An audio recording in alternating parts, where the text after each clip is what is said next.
KPCC സ്ഥാനത്ത് നിന്നും K Sudhakaran പടിയിറങ്ങേണ്ടി വന്നതുകൊണ്ട് തന്നെ കെ സുധാകരൻ്റെ ആവശ്യം സ്വാഭാവികമായും ഉയർന്നു വന്നിരിക്കുകയാണ്.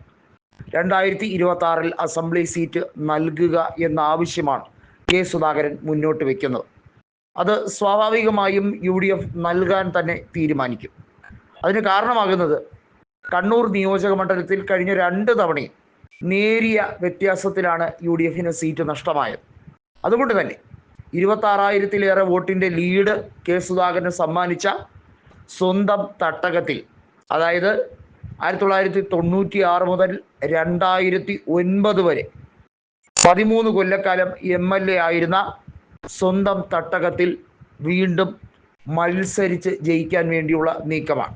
കെ സുധാകരനാണ് അവിടെ മത്സരിക്കുന്നതെങ്കിൽ, രാമചന്ദ്രൻ കടന്നപ്പള്ളിയാണ് എതിർ സ്ഥാനാർത്ഥിയെങ്കിൽ കെ സുധാകരന് ഏറ്റവും കുറഞ്ഞത് 15,000 വോട്ടിൻ്റെ ലീഡെങ്കിലും ലഭിക്കും. അത്രയ്ക്കധികം ഇമേജ് അദ്ദേഹത്തിനുണ്ട്. ലീഗും UDF സംവിധാനവും എണ്ണയിട്ട യന്ത്രം പോലെയാണ് പ്രവർത്തിക്കുന്നത്. കെ സുധാകരനാണ് സ്ഥാനാർത്ഥിയെങ്കിൽ പക്ഷെ കണ്ണൂർ ജില്ലയിൽ മറ്റൊരു സ്ഥാനാർത്ഥിക്കും അവകാശപ്പെടാൻ കഴിയാത്ത ഒരു വ്യക്തിപ്രഭാവം അദ്ദേഹത്തിന് കാലാകാലങ്ങളിലായി ഉണ്ട്.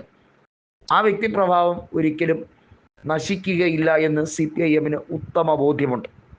അത് മാത്രമാണ് CPIM ഏറെ നാൾ കണ്ണൂർ ജില്ലയിൽ ഭയന്നിരുന്ന ഒരു കാര്യം. ഓർക്കണം, പാർട്ടി ഗ്രാമങ്ങളിൽ ലീഡ് നേടിയെടുക്കാനുള്ള അദ്ദേഹത്തിൻ്റെ മനോവൈഭവം അത് ചില്ലറ കാര്യമൊന്നുമല്ല. കരുത്തുള്ള ഒരു വ്യക്തിയാണ്. അദ്ദേഹം തന്നെ പണ്ട് ഇൻ്റർവ്യൂവിലൊക്കെ പറഞ്ഞിട്ടുള്ളതുപോലെ, താൻ വീട്ടിൽ നിന്നും പുറത്തേക്ക് പ്രവർത്തകരുമായി നടന്നു പോകുമ്പോൾ തൻ്റെ മാതാവ് ഇമ വെട്ടാതെ അദ്ദേഹത്തിനെ നോക്കി തന്നെ നിൽക്കും. തിരിച്ചു വരുമോ എന്ന് ഉറപ്പില്ലാത്തത് കൊണ്ടാണ്. നമുക്കറിയാം, അദ്ദേഹത്തിനെ നിരവധി തവണ ബോംബെറിഞ്ഞു കൊല്ലാൻ CPIM ഗുണ്ടകളെ പറഞ്ഞു വിട്ട കാര്യം അദ്ദേഹം വളരെ വികാരപരമായി അദ്ദേഹം പറഞ്ഞിട്ടുണ്ട് എന്നുള്ളതാണ്. ഏറ്റവും ഒടുവിൽ അദ്ദേഹത്തിനെ അധ്യക്ഷ സ്ഥാനത്ത് നിന്ന് മാറ്റുമ്പോൾ അതുമായി ബന്ധപ്പെട്ടൊരു മാന്യമായ പറഞ്ഞയക്കൽ ഉൾപ്പെടെ നടത്തിയിട്ടില്ല എന്ന സംസാരവും പലയിടത്തുമുണ്ട്. ഏതായാലും മുഖ്യമന്ത്രി കുപ്പായം തുന്നാനോ അല്ലെങ്കിൽ അതിനുവേണ്ടി വലിയ രീതിയിൽ അവകാശവാദം ഉന്നയിക്കാനോ ഒന്നും കെ സുധാകരൻ ശ്രമിക്കാറില്ല എന്നുള്ളതാണ് വ്യക്തിപരമായിട്ടുള്ള അദ്ദേഹത്തിൻ്റെ ഏറ്റവും വലിയ നേട്ടം. മറ്റ് നേതാക്കന്മാരെ പോലെ ഉൾഗ്രൂപ്പ് ജനാധിപത്യം അതല്ലെങ്കിൽ ഗ്രൂപ്പിസം ഒന്നും നടത്തി ഒരു രീതിയിലും കോൺഗ്രസിനെ വെട്ടിലാക്കാൻ അദ്ദേഹം ശ്രമിക്കാറില്ല എന്നുള്ളതാണ്.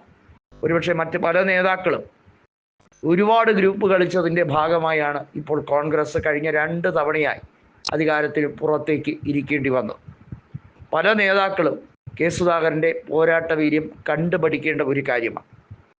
വെറും തകർന്ന് തരിപ്പണമായി സംഘടനാ പ്രവർത്തനം പോലും നിഷേധിച്ച സ്ഥലങ്ങളിൽ എങ്ങനെയാണ് പ്രവർത്തകർക്ക് ആത്മവീര്യം നൽകി അവരെ ഒത്തൊരുമിപ്പിച്ച് കൊടി നാട്ടുക എന്നുള്ളതിൻ്റെ ഏറ്റവും വലിയ ഉദാഹരണമാണ്. ഒരുപക്ഷെ VD സതീശനോ അതല്ലെങ്കിൽ മറ്റ് പല പ്രമുഖരായ നേതാക്കൾക്കോ അതൊന്നും അവകാശപ്പെടാൻ പോലും കഴിയുന്നില്ല.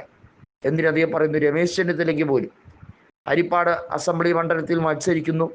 അദ്ദേഹത്തിന് മധ്യ തിരുവിതാംകൂറിൽ നല്ല രീതിയിലുള്ള സ്വാധീനമുണ്ട് എന്നത് ഒക്കെ ശരിയാണെങ്കിൽ പോലും അദ്ദേഹത്തിന് ഇത്തരത്തിലൊരു പോരാട്ട വീര്യം അദ്ദേഹം ഒരിക്കലും കാഴ്ചവെച്ചിട്ടില്ല എന്നുള്ളത് വസ്തുതാപരമാണ്. കെ സുധാകരൻ കൃത്യമായ ആവശ്യമാണ് ഹൈക്കമാൻഡിനോട് പറഞ്ഞിട്ടുള്ളത്. അധികാരത്തിലേക്ക് വന്നാൽ മന്ത്രിസ്ഥാനം ഉറപ്പിക്കാൻ അദ്ദേഹം കൃത്യമായിട്ടുള്ള നീക്കം തന്നെയാണ് നടത്തുന്നത്. എന്നാൽ മുഖ്യമന്ത്രി പദവിയിലേക്ക് ഇല്ല എന്നുള്ളത് വ്യക്തമാക്കി കഴിഞ്ഞിരിക്കുന്നു.